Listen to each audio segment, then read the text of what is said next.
This episode of Geek's Guide to the Galaxy is made possible thanks to support from listeners like you. So if you enjoy the show and want it to continue, please sign up to give us $1 or $2 per episode over at patreon.com/geeks. And if you'd rather make a one-time contribution, you can do that via check or PayPal over at geeksguideshow.com/crowdfunding. And so I want to give a special thank you to George Turcotte, Bassem Saad, Tiffany Peng, Martin Bull Goodmanson, and Ernie Sawada, who all just signed up this week to support us on Patreon. All right, so now let's get to our show.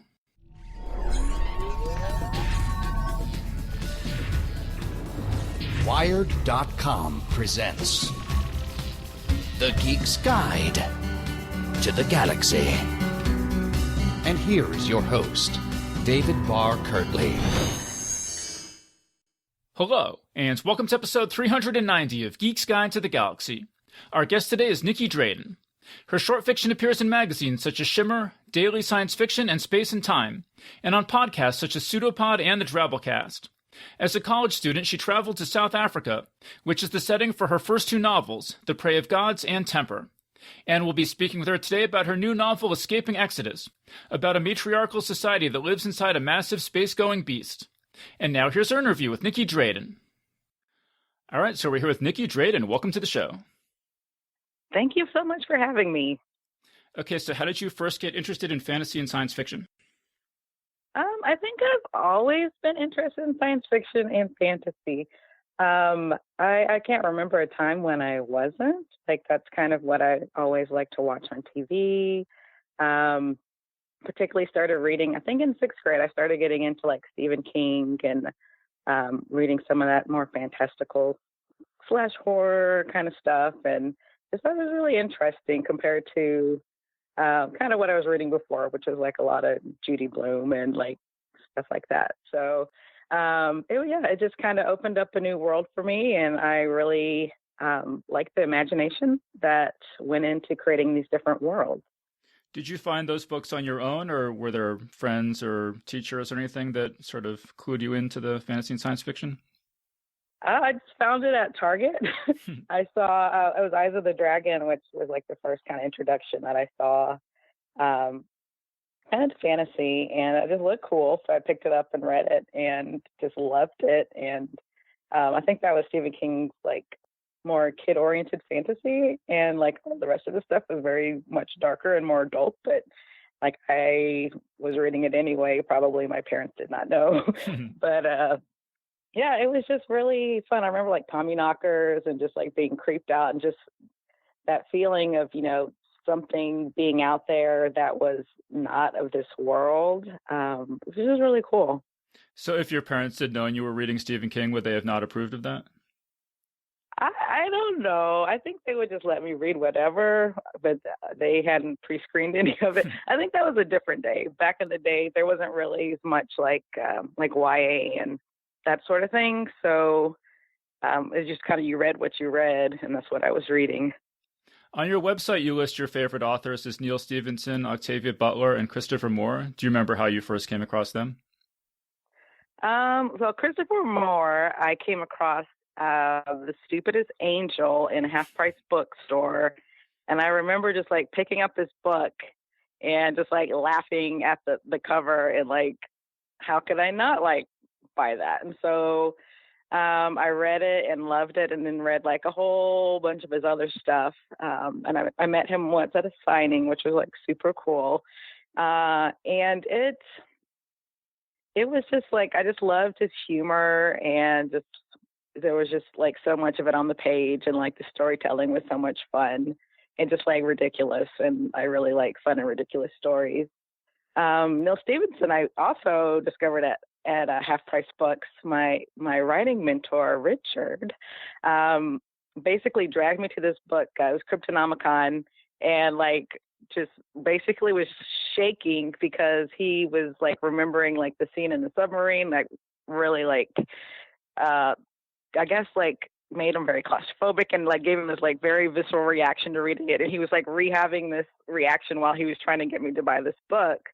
And so I bought it, and like I loved it, and I just kind of just the level of detail and geeking out on like all of these, I read a 70s, like was the last book I read of his, and just like, he's probably the only person that like I would, go with on like a 20-page ramble about whatever he wants to talk about. I felt like I had like some kind of like honorary degree in like astrophysics, like by the time like it was over. And it was just like, I don't know, if I ever became a zombie, like his would be the first brain I would want to eat, because I just imagined it would taste like so amazing, because like there's just so much weird stuff in there and interesting things. So, and Octavia Butler, let's see, my mom bought me Kindred, which I still have not read, but I've read, let's see, I think the short stories, Blood Child was the first book of hers that I read, her collection. And yeah, I was just like totally blown away. And so I've been kind of pacing myself because I don't want to run out of books. But I've read several of, I think, the Exogenesis series. I don't know if that's how you pronounce it, but like Dawn. I just remember reading that one and seeing like the complicated position she puts her characters in. Like one of the characters has to basically choose who is going to like after an apocalypse, like choose the people who are going to like become the next humans to repopulate the earth. And like she's given a list of like qualities of all these people and like has to pick who. And I'm like, how like would you even go about doing that? And like I'd hate to be put in that situation. So it was a really fun thought exercise for me, and just mostly it's a lot of thinking with her and just how complicated humanity is. It's really cool. I was going to say, yeah, I mean, if your mom potentially had any misgivings about Stephen King, I wonder if she knew what Kindred is about when she bought it for you. Well, I was fully an adult, so at that time. But yeah, I'll get around to that one eventually. You mentioned that you have a writing mentor, Richard. How did you meet him? I met him. Let's see. I joined a writing group. This was a long time ago. Like maybe a few years after I'd started writing. It was just it wasn't a genre group or anything. But yeah, he would I would bring in like pieces of like the first novel that I had written, which was like in 2004, and it's like buried deeply in a drawer somewhere. But I would bring like pieces of it, and he was just like really interested in reading more. And so like we ended up, getting together and working on that and trying to get it into a publishable state. And it was just a lot of learning about craft and learning about story. And we broke it down like, I don't know, he's a very unconventional writing teacher. So he would do things like, he would take me to, this was back when there were Borders, take me to Borders. And like, I remember one exercise that he gave me was to, we looked around for like quite a while, maybe 20 minutes at like different covers and like what makes a good cover. And then like I had to go around and pick all the books that we had like talked about and find them again in the store. And I don't know, it was just really fun. And then one of them, the exercises was to like pick a book where the cover like repulsed me and then read it. And it ended up being, I think it was a Flamenco Academy by Sarah Bird. And it's just like this really frilly like cover. And I ended up like so loving the story. Like it was something like I never would have picked up like on my own. But it was just like a lot of just kind of random ways of learning about writing and what goes into like the publishing business. Is he a writer or editor or something? He used to be an editor. Yeah. Editor a while back. I mean, you mentioned that Christopher Moore is one of your favorite authors, and I grew up, a lot of my favorite authors growing up were like Robert Asprin and Craig Shaw Gardner, sort of funny fantasy writers, and I feel like they don't get enough respect in fantasy and science fiction. So I was just curious how do you feel do you feel like that humor is underappreciated in fantasy and science fiction? I kind of do. I think, yeah, and I do feel like it's not as appreciated as much as it should be. I think maybe with the exception of like Terry Pratchett, Douglas Adams. But yeah, it is kind of does set you apart for people who like take things seriously or whatever, I think. But I like to work in myself humor within like really dark pieces. And I think for me, they work together really well. And like my goal is to have the reader have kind of like this, an emotional reaction to the book. So whether it's like laughing or crying or like sometimes if I can like do both like within the same chapter, like it's really cool. So, and I think like kind of offsetting like some of the dark stuff I like to write about with a little bit of humor really helps not to alienate the reader too much, because it is, it can get pretty dark. So yeah, I think they work well together. I mean, I was looking over your bibliography, and a lot of the stories have what seem to be funny titles, like Skinny Jeans of the Zombie Apocalypse and You Had Me at Rarg. Would you say Yes. Would you say a lot of your stories are, like, what percentage of your short stories are humorous? Oh, that's a good question. That's probably maybe half and half, I would say. Sort of half humor and half horror, or half. I would say half like humor. Definitely, there's a lot of tension, some potty humor, and then half like more dark. I wouldn't say horror. I think like bordering along horror, but not quite. Just going to some dark places. One of my favorite stories, I think, was kind of the inspiration to Escaping Exodus. Was about this race of people who live aboard this like sentient ship, and it's like a flock of ships. And this particular ship is like an alcoholic, and it won't recognize that it has a problem. And so there are people, specialized people, who can kind of go into the organs of the ship, and kind of like the liver's really sick. And so they're trying to, make this, get the bad parts of the liver off. And all, at the same time, they're like praying to the ship to like realize that it's sick, and to like make the caretakers are the people who have like gills and stuff, so they can kind of operate within the organs. And so they're praying for more caretakers to like make the ship better. And the ship is just getting worse and worse. And then as a result, like this cycle is like breaking down. And it's a really dark story, but like I think it's my favorite story. And that one's called Our Drunken Chang. It was in a daily science fiction. But yeah, just there's not a whole lot of humor in that one either.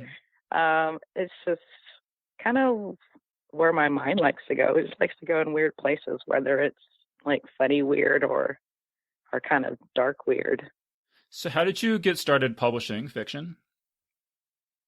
Well, it was kind of a rough start. I think I sold my first story for $5 to a magazine, and it was like they wanted me to pay like $6 to get like the e-copy to read. So for and it the was math like challenged people at home, that's a profit of minus $1. Correct. And so, but I was like so proud that I'd finally sold a story or whatever. So it was kind of a mess. And then a lot of, I think the next 2 or 3 stories, like I'd sold, like the magazine folded before like the stories came out. And so it was just kind of a rough start. But I had for me, like I started writing like novels first, but I started publishing short stories first. And so I had like a lot of short stories at one point in time, and I would just like have them sending them out to like different places, and, getting rejections all over the place. And eventually like I started to, sell some. And so it was just kind of just a lot of kind of like almost a part-time job to like kind of juggle all these different, stories going to different magazines and stuff like that. And eventually, I guess it was much later when I finally got an agent for The Prey of Gods. That was in 2011. And so it took like almost 4 years to sell it. And like at that point, like I had kind of almost given up, and like my agent hadn't given up, thankfully, but like we were kind of in talks of like rebranding it as like a YA novel and like taking out some characters and doing like certain things. And I was like in the process of writing that when we finally got an offer from Harper Voyager. And so like I was just really excited to, finally be living this dream that I'd had for a very long time. And it was just like a really great experience. The book got a lot of positive, feedback, and a lot of people liked it. And it was really, something that was really weird, and people still liked it. So it was really nice to see that, there's an audience for the kind of things that come out of my brain. So how did you meet your agent in the first place? I just cold queried. I just had a list, and she was at the top of my list actually, and it just happened to hit, so worked out really well. Do you think there was anything about your pitch that stood out to her particularly? I don't know if you ever talked about that with her, but. I mean, I really worked on, at the time I was a part of Absolute Right community online, and so there's a lot of places where you could go like within that to get like query critiques. And so like I had critiqued that query like so many times just to get it like as perfect as I could get it. Cause sometimes you have one shot with an agent per book. And so you want the query to be the best it can be. So I think I sent her my best query, and she thought it was good too. So she requested pages and then requested like the full thing, and then finally got an offer. So how were you describing the book when you pitched it to her and to editors and stuff? I do not recall how I pitched it. I mean, it was just a query letter, and it was, pretty similar to, what ended up on the back of the book. So what ended up on the back of the book? Do not have it in front of me right now. But it's set in South Africa, right? And there's sort of robots and magic and. Right. The book is it's set in a futuristic South Africa, and it's kind of brimming with these sentient robots and disgruntled demigoddesses and some hallucinogenic hijinks. And so it features a lot of dick jokes, because there's these little antelopes in South Africa that I kind of remember. I visited South Africa when I was in college, which is kind of where I got the idea to set the book. And I just remember like we were kind of driving around, and like these little antelopes would kind of just jump out like in the front of the van we were driving, and just like I remember it happening a lot, but I don't know if it actually happened a lot, because your memory kind of makes these things up. But so I put like there's a plague of dicks in the book, and just a lot of fun and random kind of things that I call it kind of like a travelogue in like a fictional format with some fantasy elements thrown in. There's like, tree people and a lot of like folklore that I got to kind of make up my own folklore, because I think it's kind of fun how, what people believe about their gods and where these stories come from. There's a queer teen that's kind of coming into his own and trying to figure out his sexuality, and the backdrop of him developing superpowers at the same time. And so his superpower is he's able to control people's minds, but every time he does, he kind of has to take on their like darkest memory, and it just kind of comes on as his like weighs on him like it really happened to him. And so he has to really figure out how he wants to use these powers, if he even wants to use them for good or, for not such good purposes, and what he wants to do with those powers, and if he wants to use them, and the, repercussions of using them. And so it's kind of fun to follow him along. The story is written from 6 point of views. So there's the teenager, Musi.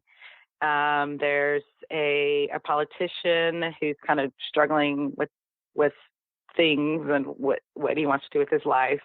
There's a pop diva who has secrets of her own. There's a sentient robot who comes into sentience and is struggling to figure out what's going on with it, and a robot uprising. And it's just kind of like everything in the kitchen sink thrown into this book. But it was a lot of fun, because like when I started it, I just basically had a stack of character sketches that I do National Novel Writing Month, and I don't ever like plan anything. So I just basically like picked these 6 characters, dropped them into the setting of South Africa, and then let them like figure out what to do. And so I had to figure out a way to kind of like braid all of these narratives together in kind of somewhat cohesive way. And so that was a really fun challenge for me.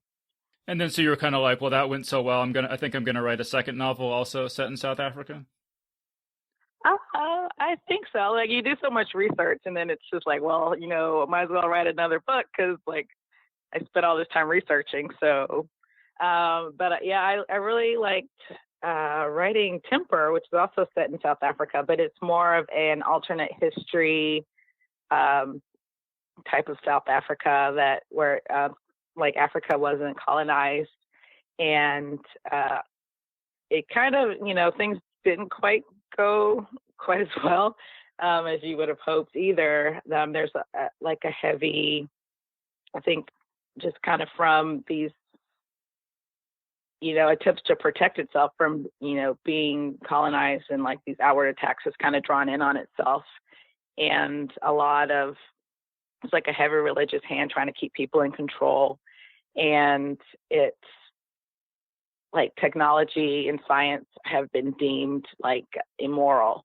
And so people are, there's like underground science sects and stuff like that. And also there's a lot of fantastical / horror elements. One of the characters becomes kind of possessed by a demon, and he doesn't have enough money. In this world, like, demon possession is, pretty common occurrence, but he doesn't have enough money to like go get help for it because it's kind of expensive to get an exorcism professionally. So he and his brother, who are twins, and in this world also mostly everyone is a twin, and they're kind of linked together in this kind of metaphysical way. So they're kind of forced to figure out how they can like exercise themselves and like make themselves knowledgeable enough to do that. So it was kind of a fun and very dark trip following their adventure to kind of rid themselves of these voices that they're hearing and these like powers they're getting that they don't necessarily want to have.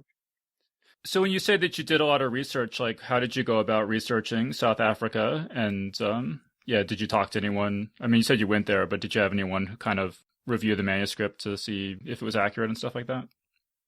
Right. I had a lot of sensitivity readers for that one. I think I probably had 6 altogether from different cultures. So I have a lot of different cultures within the book also that are in South Africa. So like I try to get one from each of the cultures represented by the different characters. And there's a trans character. So I got a trans person to, read for that character. And it was a lot of, kind of back and forth and trying to not mess up and to portray things as like accurately as I could get them. And then, nothing's, there's no like right, but there's definitely a wrong. And so I try not to make it wrong. I try not to, basically the goal was like for someone from South Africa to read the book and like not throw it across the room was my goal. But if, I want them to enjoy it too, the best I can. So I try to do my best with that. But yeah, it's just a lot, getting a lot of online research and like finding all the details. You get like 90% of the way there is pretty easy. And then getting that like last 10% like takes up so much time because there's like so many tiny details. You just have to like go in and research and, fact check and all these things. But it's been fun. I really like doing the research part of it. It's a lot of fun, even though it's quite time consuming. Yeah. And so then your new novel, the third novel, is Escaping Exodus, and it's set in outer space in the far, far future. So that's a big change of pace. So kind of what was the origin for this story? Well, I'd started this story several times, and it was like a NaNoWriMo story, and I'd failed it twice.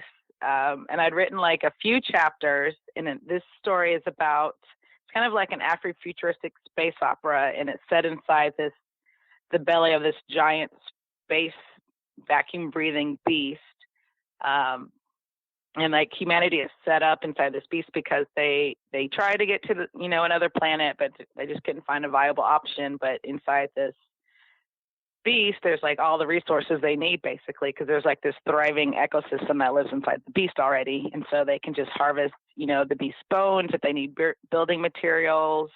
There's, these giant worms that they, eat as like a delicacy. And basically they move inside and use the beast up until it's run out of resources. And there's a whole herd of beasts. So then they harpoon the next beast and do the same thing. So it's just like this awful vicious cycle of being these parasites. And I wrote maybe like 4 or 5 chapters.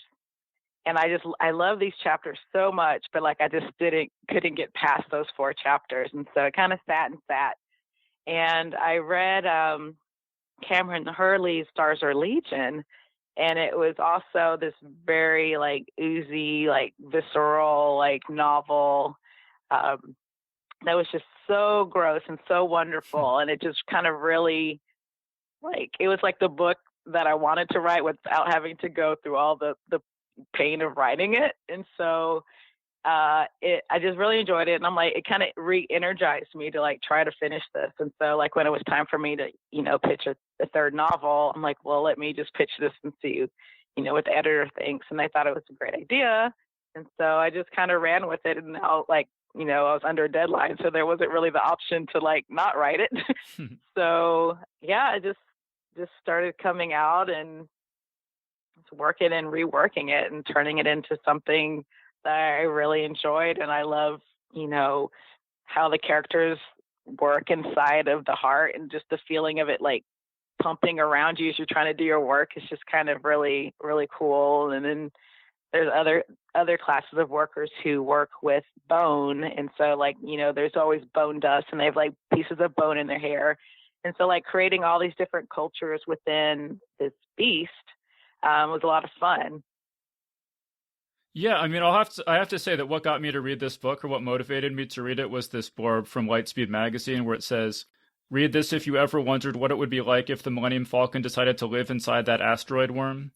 And so I just read that, and I was like, all right, I got to check out this book. That's cool.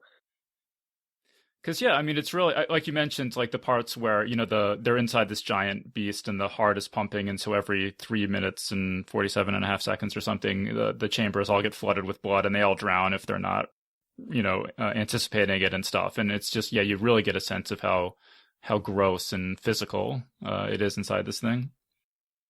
Yeah, I like that it's gross and physical, but it's also like very normal to them, which I just love. And so like they're not bothered by any of this stuff. It's just kind of the way things are.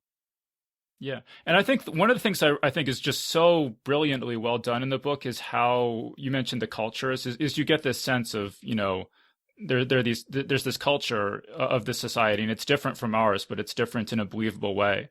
And there's this real sense of a history that it kind of, has developed over generations, and kind of makes sense how it ended up the way it is. Kind of what was your process for like how much of that did you figure out, of the backstory and the culture and stuff, did you figure out before you started writing? Probably none of it. I just kind of like total pantser and just kind of just go with this, basic seed of an idea. And I really like kind of the idea that it's like a matriarchy. And so you're paying respects to the women that came before, and they're these kind of founding mothers that kind of founded them. And so each of them has, I guess, a special, like, a way they braid their hair is very related to like the stars that, so everyone braiding hair is like in this culture is like very significant. And like, however you braid your hair, you can tell like which, mother you are from, or like the heritage or whatever. And it was just like a lot of kind of, I wanted some spiritual things in there. And it's kind of, it's kind of science fiction, but there's also kind of like hints that there could be something more, I don't know, like metaphysical, like these beings or spirits, and you don't know if they're real or they're like imagined, or if they're real, or what's kind of going on. And just kind of, I loved kind of how those things kind of interacted, and the superstitions that people hold. Like there's this one part where one of the characters pulls out like all these superstitious items, and it is explaining what they're used for. And there's like a mirror and like a length of rope and some smelly stuff and all these things. And like the other character is kind of like, what is going on here? Even though she has her own like beliefs that, she kind of accepts as true. Like she has a hard time believing that this person's beliefs are real, even though she knows she should. But it's, very, like, I wanted there to be that like history there. There's like a book, like their tomes where they record like all their histories. that our character Seska, she's in line to be the next matriarch, but she's just pretty not well suited for the job. Like, she's really not into studying history. She kind of, would rather like hang out and make mischief than study or learn the ways of her people. Like, she's cheated on her tests. Like, she writes, the answers to the problems, like where her, they won't be noticed, so she can like have all the answers. And she's just very impulsive, and she's probably not the best suited to be the matriarch, but she still ends up in this position of power where she has to make it work because there's so much at stake on the line, because, they're living within this ecosystem. And if anything collapses, like, their people could be gone. And so there's just like this very weighted situation put on to the shoulders of someone who's very young, because she's a teenager and doesn't have a lot of experience, and frankly doesn't want the position to begin with. So, but still, like, she kind of has to do it because there's really no other option. Right. Well, you have two viewpoint characters in the book, Seska and Dadala, and Seska is, very much a part of the upper class, and Dadala is belongs to the lower class. And I was just curious, was that a conscious decision so that you could show all the social strata of this society? Yeah, definitely. I wanted to show, like, I love like talking about class and class structure, and it's just interesting, and how those kind of overlap, and having the characters see the other side from different point of views was a lot of fun. And even though, they share, they're very, the beast is probably the size of like a small moon. And so, and inside it's kind of more like crammed. Most of the people live within the stomach area, like intestines and stuff like that. And so there's like a finite amount of area that these people have to live in, even though it's very stratified, and people don't cross these class boundaries, except for Adala and Seska are very good friends, and they're definitely interested in being more than friends. But it's, it's bad enough for them to be friends in the situation, and, they have feelings for each other. So kind of that cross class, like, it's kind of forbidden for them to cross. And so it's always like a fun theme I like to play with. But, and seeing how they're accepted, like, and how they're not accepted by each other's families, and how there's just kind of suspicion built in to, what they're doing here, what do they really want. So, yeah, and I think just getting to show how this beast works, because it's people in the upper class, they're having these nice lives, they're eating their fancy steaks, they're enriching the economy and doing research and all these things, but they really have no idea of all the effort and sacrifice that's going on kind of behind the scenes. And so it was really fun to be able to explore that. Where did this idea come from of the will mothers, heart mothers, and head mothers and that sort of thing? Well, kind of the idea was that it's been a long journey for them, and as a form of like population control, like they were just kind of getting out of hand. And so eventually there was a promise made that everyone could have a child, but in order to kind of make that promise work, they had to keep redefining like what was a family.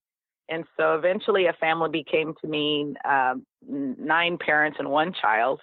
And so within that family structure, there are 3 sets of triples. I don't know what you call 3 people who are kind of responsible for different parts of raising the child. So the heart parents are responsible for kind of matters of the heart, and the will parents are, responsible for, helping them to make, moral decisions. And then the head parents are responsible for like education and that sort of thing.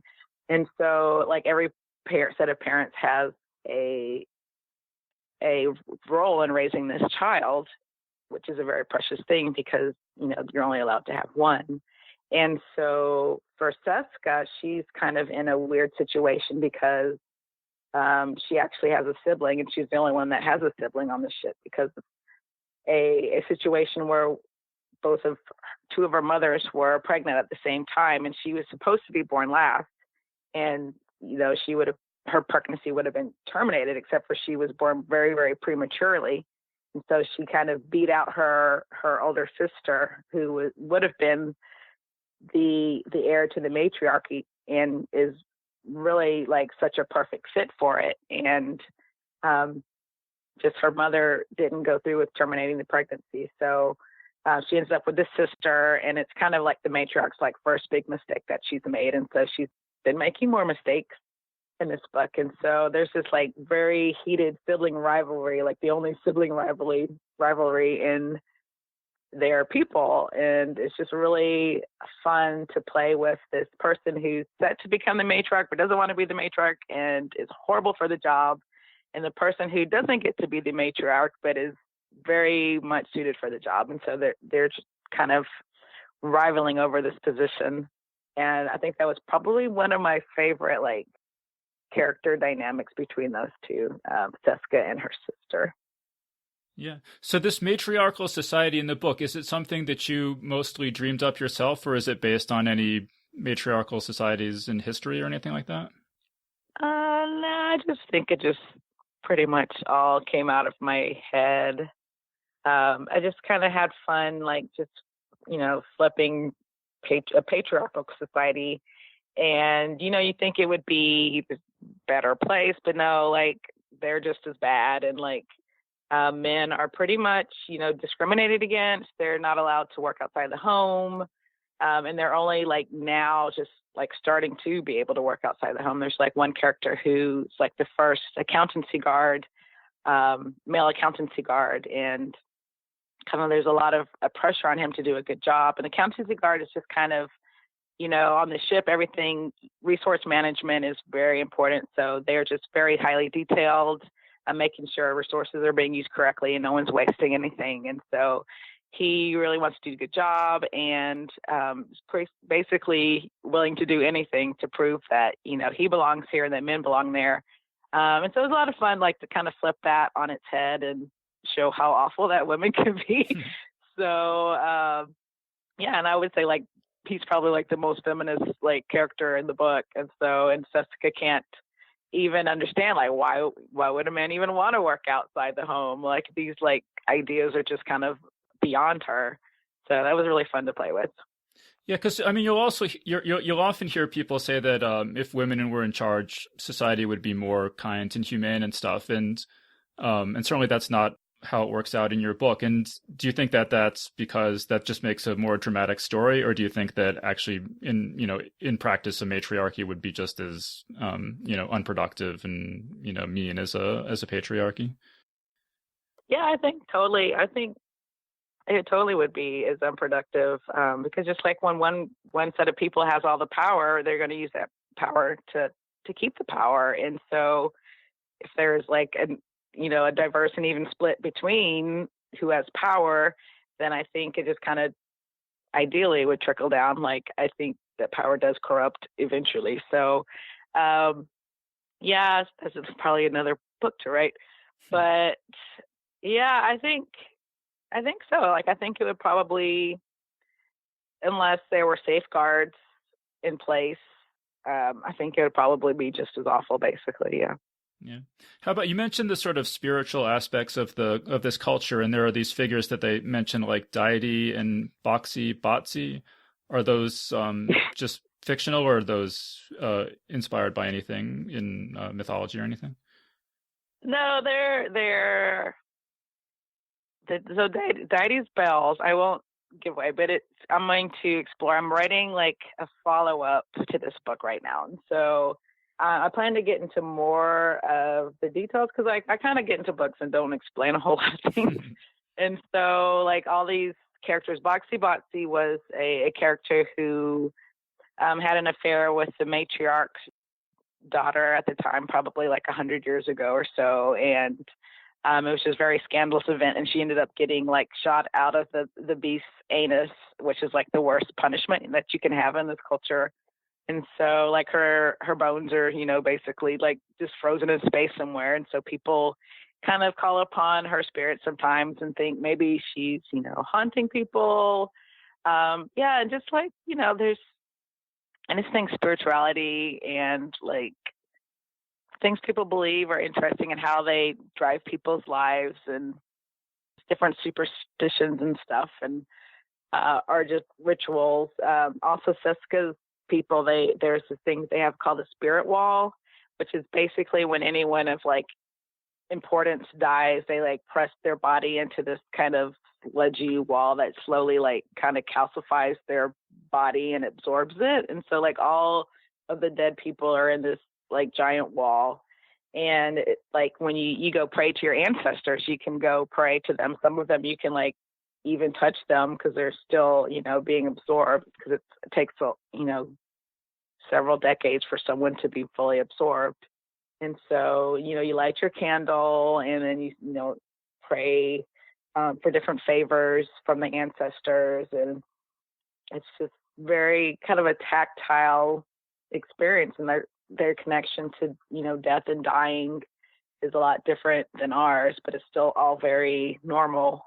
Just a thing you do. You're supposed to do it more often than Seska goes, and she has like some guilt about not going, to visit the spirit walls as much as she should. But yeah, I just love that their relationship with the death is just so much different than how we treat it. On your Reddit AMA, you said that this was the first book of yours that you've outlined, and you said I didn't have to worry about rewriting the ending 3 times like I did with Temper. Could you just talk about the contrast, the outlining versus not outlining approach in your experience? Yes. Like I only did an outline because the editor wanted to see an outline, so it was a little bit different, and so. And I ended up rewriting the ending anyway. So like, I don't know how helpful it was in the end, but I do like even when I pants, I do outline, but I only like outline like the next chapter or 2 ahead. And then like, I write those and then outline a little bit more. So it's like, wasn't completely like, I don't ever really outline, but I don't know. I still don't very much like it, but it is a useful tool to kind of keep you on a track without going too far.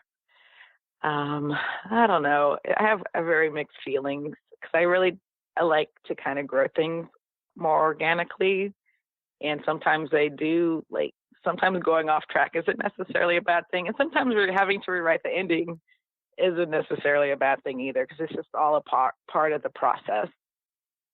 Did you have to do an outline for the sequel to Escaping Exodus? It was more of a synopsis, so it wasn't as like detailed, which I think kind of works better for me. So I kind of know, where things kind of end up and like the major beats that I want to hit, but it's like all of the details. Like for me, the fun is like discovering the details. And so I still had that process to go through. You said that to promote these books, or I don't know if it was all of them or just Escaping Exodus, you put together a book launch team. Could you talk about that? Yeah, that's like my favorite like part of the publishing process is putting together the book launch team. So I've done it for all 3 books, and it's just to help get some people on your side and like kind of have people to shout about your book on social media besides yourself. And to get kind of like a little bit of pre-excitement going. And so usually I've done trading cards for all of my books, which I really love doing too. And I like commission artists to draw a couple of the characters and like, write a little snippet, a dialogue scene or something from the book to put on the card. And so I hand those out, and I usually have like postcards and some stickers or like other little swaggy things that I mail them. So that's something like I hope to continue to do because it's a lot of fun, and like just sending out emails to them, having like little contests and stuff. It makes the book launch. It gives me somewhere to funnel my anxiety. So like during the book launch, because it's kind of, very an anxiety-ridden time when your book comes out. And so it gives me a little bit of focus to put somewhere besides just like freaking out. So when you say that you hand out the trading cards, this is like at conventions you hand them out to people? Oh yeah, also I hand them out to conventions too. I usually just have some on me wherever I go, do like book signings and stuff. So, and they make really good bookmarks. And if I give them a couple, like maybe they'll give one to their friends. And it's, I know like the books, like my friends' books, like I want to talk about them and like I want to like shove like, things at people so they can go buy my friends' books. And so like I know I would appreciate like some of my friends send me like their bookmarks and stuff so I can give out like when I'm at conventions because, maybe a reader's not into what I've written, but they might be into like something one of my friends has written. So it's nice to have those. I haven't heard of other writers with their own trading cards. Is that kind of your thing, or has anyone picked up on that, copied that? I've seen them like kind of very infrequently. I don't know if like I've seen other people do it, but mostly people do like bookmarks and stuff. But I really like the trading cards because I don't know. I like art a lot, and I'm not a very good artist, but I think I have a really good eye for art. And so like finding, going out and finding an artist who I think has the right style for the trading cards is really exciting. And then getting to see like what the characters look like is just really cool.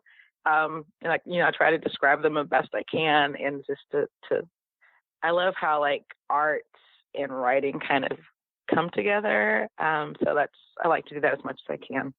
Yeah, that's cool. So it says in your bio, it says Nicky Drayden lives and writes in Austin, Texas, where being weird is highly encouraged, if not required. So could you talk about being weird, how being weird is highly encouraged, if not required? Yeah, well, Austin's motto is keep Austin weird.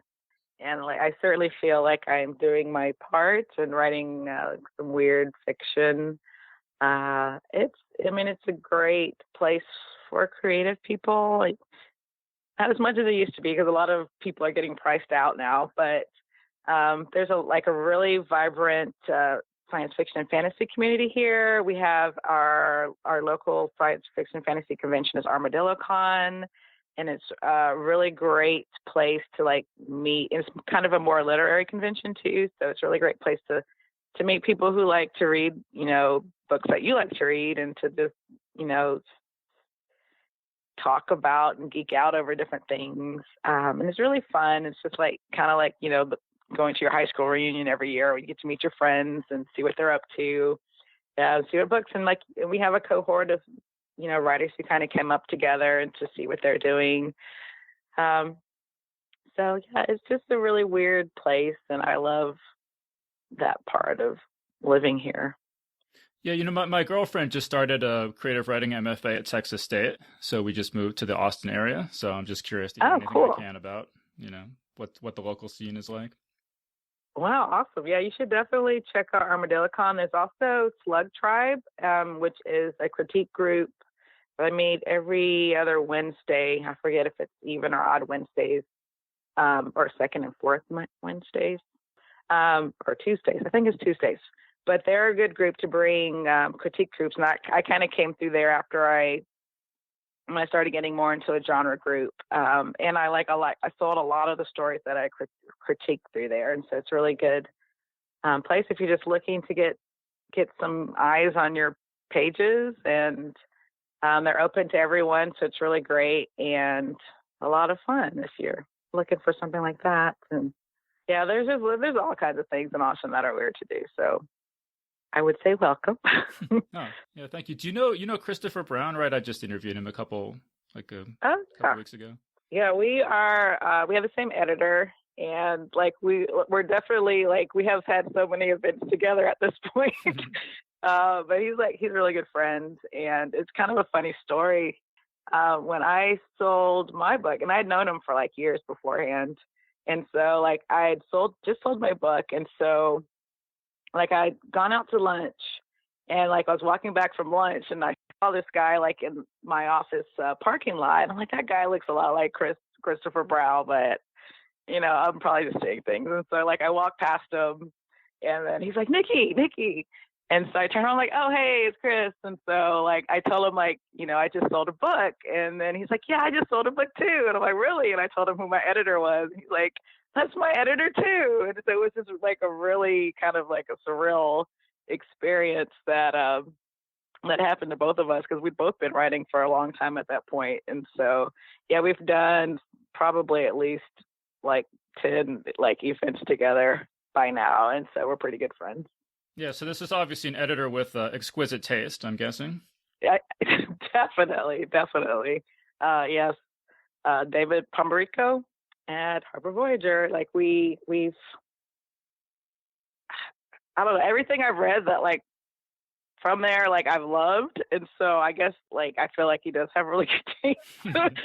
So I've read like several books from Harbor Voyager lately, and I've loved them all, which is like usually doesn't happen. So, yeah, it's fun, and even Chris's books, his books are amazing. He has Tropic of Kansas that just came out. Right, Tropic of Kansas was the first one. The second one was Rule of Capture. Rule of Capture, and his are more like dystopian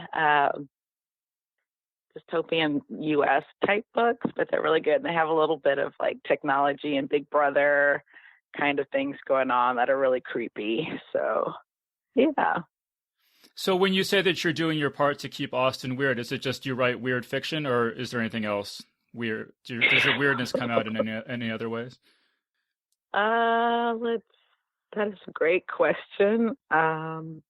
I would say that is definitely the primary way. I spend so much time writing. I don't have a whole lot of time for a lot of other things. I did just join a tabletop role-playing game,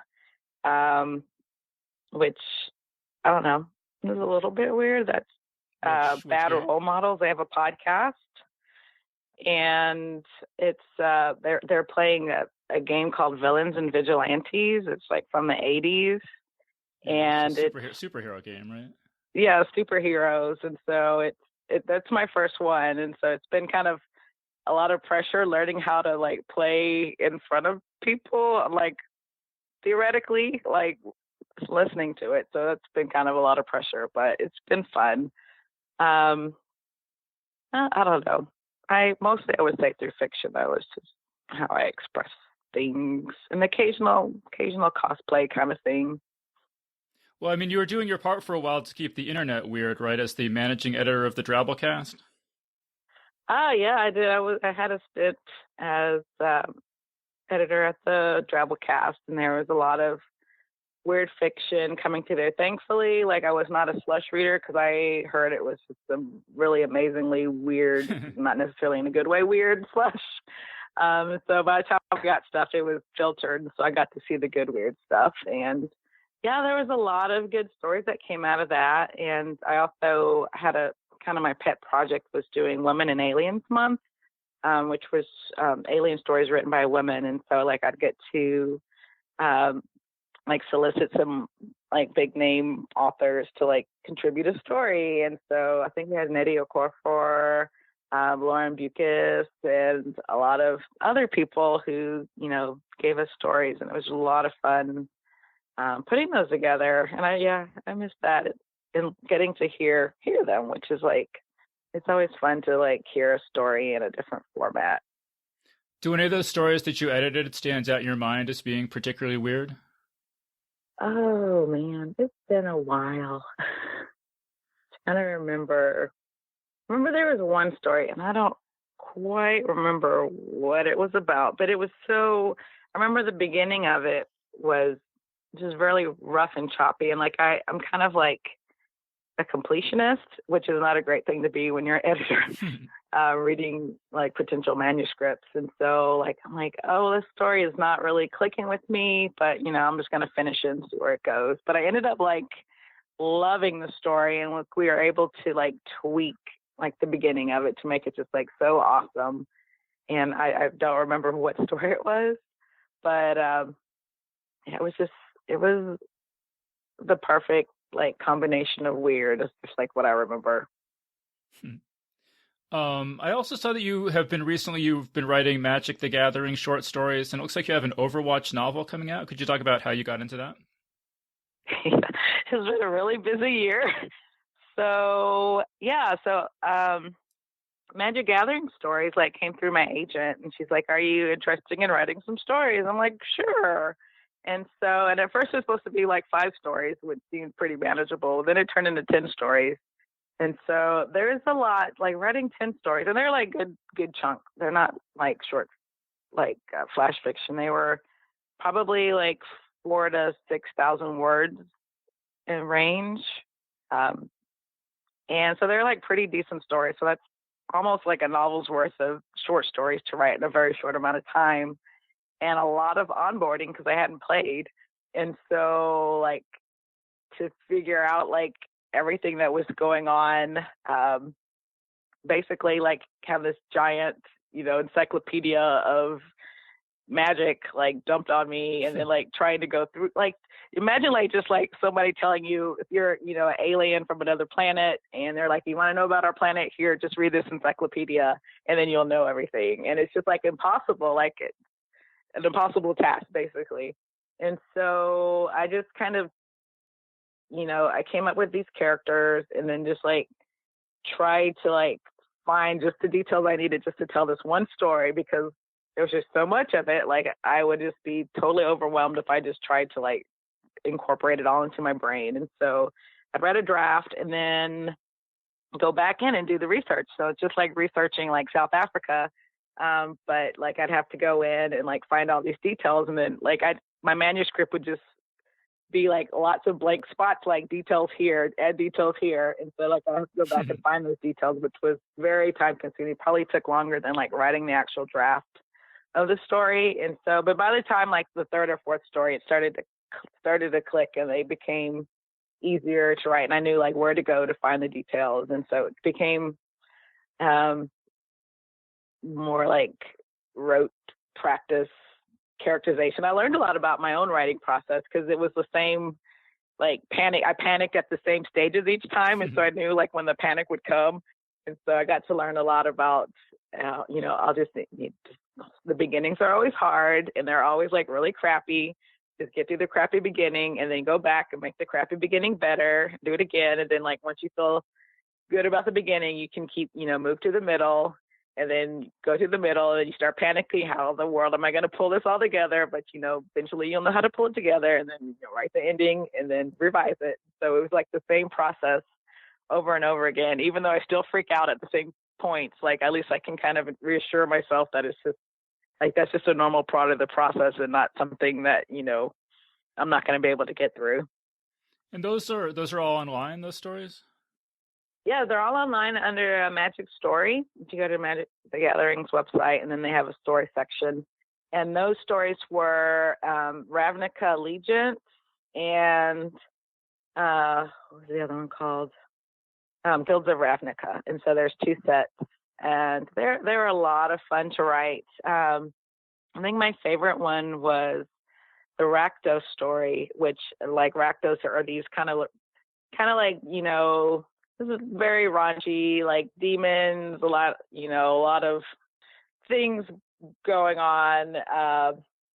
But these death parties and like all these like just things that are going on. And like, so I decided to tell a love story in this space where that is typically known for like, violence and sex and all these things, but it's like this really tender love story between a demon and a woman who owns a effigy shop. And so she does like magic and makes like these enchanted like, dolls and things like that. And so and it's so sweet. It's dark and funny and also very sweet. So that one was like fun to give them a story that the readers probably didn't expect coming from Rakdos. And how about the Overwatch novel? Well, what was the deal with that? That I don't know if it's kind of officially been announced. I know it's on Amazon. Yeah, I just saw it. So like I've been kind of waiting for an official announcement, but yeah, that was a lot of fun to write too, and like I hope to like just connect. Hope it really resonates with the readers. So yeah, if you want to read more about that, you can look under Amazon. I'm not sure how much I'm supposed to say right now, but yeah. I mean, you mentioned that you just started playing this tabletop role-playing game. Do you play a lot of video games as well? I have, before I became a writer, I played a lot of video games. I was into The Sims. I played like a lot of StarCraft. I think was probably like one of my favorites. I played what was that game called? Dungeon Keeper, I think was another one of my like all-time favorite games where you manage a dungeon, kind of like a dungeon simulation kind of thing. Now I'm like playing a lot of Minecraft, and like Plants vs. Zombies, like and play that, and yeah, it's kind of been all over the place. Startopia, I think that was something. I like simulation games and kind of, I don't know, I'm not very good at like first person shooters at all, because like my reflexes are not that great. But let's see, played like Dota like back in the day. I don't know, I'm kind of like all over the place. Do you think any of the gaming has influenced you as a writer at all? Like I could maybe see a little bit of StarCraft influence in Escaping Exodus, for example. Oh yeah, I play the Zerg. Like I just like all the like squishy, icky things are just like I just love it so much, and just like imagining, I don't know, like if that's your life, like all these gross things, and like how many things that we do as like humans that are like someone else would think is like totally gross. Like I don't know, I just like thinking about the things that we just come to accept as normal part of living. Yeah, absolutely. All right, so we're pretty much out of time. So do you have any just final thoughts or any other projects you want to mention? I'm just sitting here writing and whatever tickles my fancy. Go check out my books, and you can get them at the bookstore and the library, and you can check out my website at NickyDrayden.com. I have a mailing list that I infrequently send emails out to, if that's your thing. And that's about it. Yeah, I would definitely recommend Escaping Exodus. I mean, I think one of the things I think is most valuable about science fiction is how it can portray cultures that are different from ours in a believable way.